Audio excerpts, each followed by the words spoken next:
Oh God. I mean, okay, we're T minus not that many days away from Donald Trump's second administration, and I'm waking up on a daily basis thinking, why do we have to do this? We did not have to do this, guys. We really did not have to do this, but apparently, yeah, we do have to do this. So, as y'all know, we started the year off with a couple terror attacks. I guess an onus of things to come, just in terms of the atmosphere that we're going into and how things will be handled.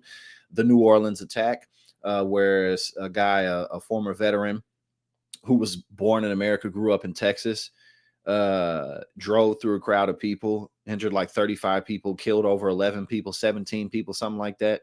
And Donald Trump, of course, went straight to social media to proclaim that this is because of Latino immigrants, basically.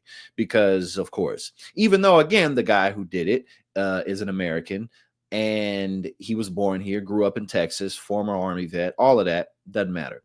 Donald Trump, of course, because it's a cult, he, his followers, his true cult followers, they don't care. Even if they know that it wasn't a Latino immigrant, this is just a good opportunity to blame it on Latino immigrants. So why waste a good tragedy, right? So let's go ahead and just get into this clown's tweets or truths, and see what he had to say afterwards. Now, this is the initial thing that he said. He said, when I said that the criminals coming in are far worse than the criminals we have in our country, that statement was constantly refuted by Democrats and the fake news media, but it turned out to be true. The crime rate in our country is at a level that nobody has ever seen before.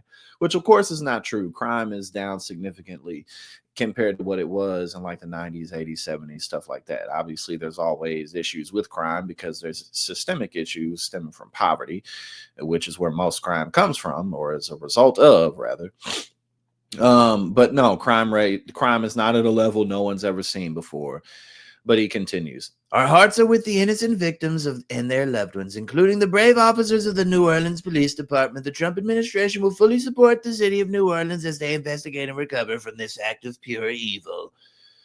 But again, this has nothing to do with undocumented immigrants. This was an American citizen. But like I said, why waste a good disaster? So then this is what he said today at 6:06 in the morning. He said, "Our country is a disaster, a laughing stock all over the world."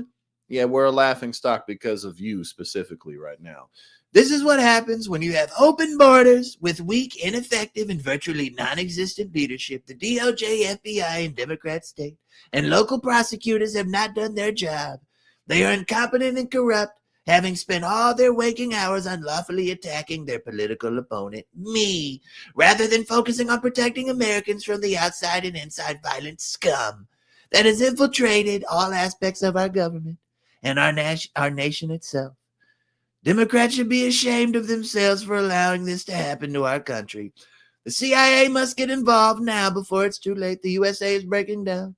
A violent erosion of safety, national security, and democracy is taking place all across our nation. Only strength and powerful leadership will stop it. See you on January 20th.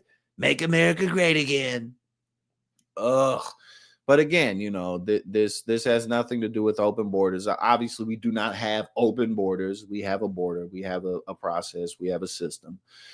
And even when Democrats are in office, we always sending people back. So this isn't like, oh, when Democrats are in office, there's just no guardrails. No, that's BS. Obviously, never forget Barack Obama was nicknamed the deporter in chief because of how many people he sent back. So stop it. And then Donald Trump, he continues like when was this? This is at 6:06 a.m. And then 2 minutes later, he says, Trump was right about everything. Again, this guy's 78 years old. He's been right about everything, never wrong. He's never wrong at all. Never, ever, ever. And we just went over the last thing that he said on the day that it happened. He's like, this is because of undocumented immigrants, aka Latinos. That's just what that's code for. It's not even really code, but that's what that means, as we know. So, yeah, see, look, the FBI identified U.S.-born Shamsuddin Jabbar, 42, as a suspect who allegedly drove the truck into a crowd with deliberate intent, killing 15 and injuring dozens more. See, look, again. But no, that doesn't matter. That does not matter. Trump already said it, so he can't go back. He cannot go back. So, and Fox News has been pushing it too. Oh, well, actually, it's not because of the borders, but this is still an issue where we can talk about the borders. Why waste a good tragedy?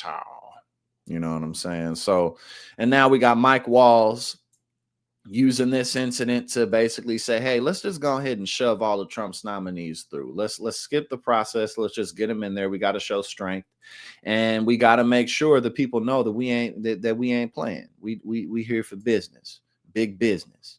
Well, that stand on business.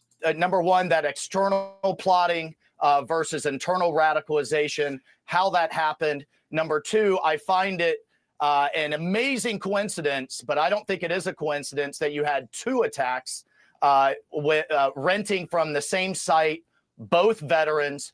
That you could have a more radicalized and broader cell. Don't forget, you also had an Afghan that was stopped from making election day attacks. So this is why getting President Trump's cabinet in is so important. We need Governor Noam at DHS. We need Kash Patel at FBI. We need Pete Hegseth at DOD.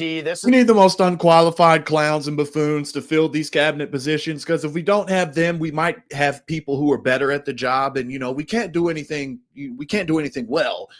Fuck governing. Fuck actually doing that. Who gives a damn about that? We got to put on the pony show. So get Kash Patel in there. Get all these people in there so we can do things wrong, because that's what we do. This is an across the government look. Marco Rubio at State, and of course Ratcliffe and at CIA, and Gabbard, Tulsi Gabbard at DNI. That has to be in place day one, guys, because this is a moment in transition of vulnerability, and President Trump is going to project because he is a leader of strength. The narrative. He's a leader of strength, man. These people are crazy. I mean, again, like I said, America, we really, really didn't have to do this. It's really unfortunate that the next 4 years are going to be dominated by con artists and morons, but that's what we chose. Hey now, thank you so much for tuning in here at Politics and Paper. If you like what I do and you support my work, go ahead and subscribe. I greatly appreciate it, and it really helps to support what we do here.